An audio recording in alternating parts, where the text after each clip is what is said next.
Hello, എല്ലാവർക്കും ലോഗോസിലേക്ക് സ്വാഗതം. ഇന്ന് നമ്മൾ നോക്കാൻ പോകുന്നത് വിശുദ്ധ യോഹന്നാന്റെ സുവിശേഷത്തിലെ ആമുഖമാണ്. അപ്പോൾ എല്ലാവരും റെഡിയല്ലേ? ഒന്നാമത്തെ ചോദ്യം, നാലാമത്തെ സുവിശേഷത്തിന്റെ കർത്താവ് യോഹന്നാൻ.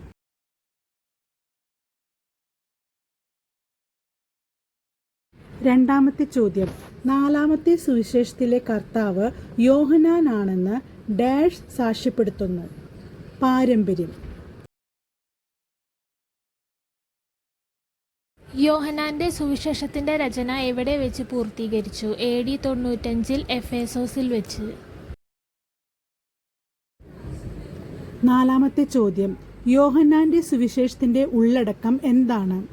യേശുവിന്റെ വ്യക്തിത്വത്തെ വെളിപ്പെടുത്തുന്ന അവിടുത്തെ വാക്കുകളും പ്രവൃത്തികളുമാണ്.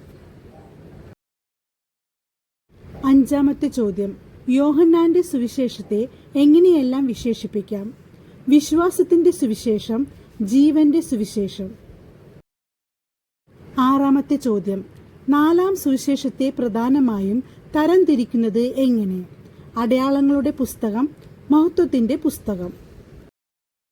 ഇന്നത്തെ വീഡിയോ എല്ലാവർക്കും ഇഷ്ടപ്പെട്ടെന്ന് കരുതുന്നു. നിങ്ങളുടെ അഭിപ്രായങ്ങൾ കമന്റ് രൂപത്തിൽ രേഖപ്പെടുത്തണം. നാളെ ഒരു പുതിയ വീഡിയോയുമായി കാണാം.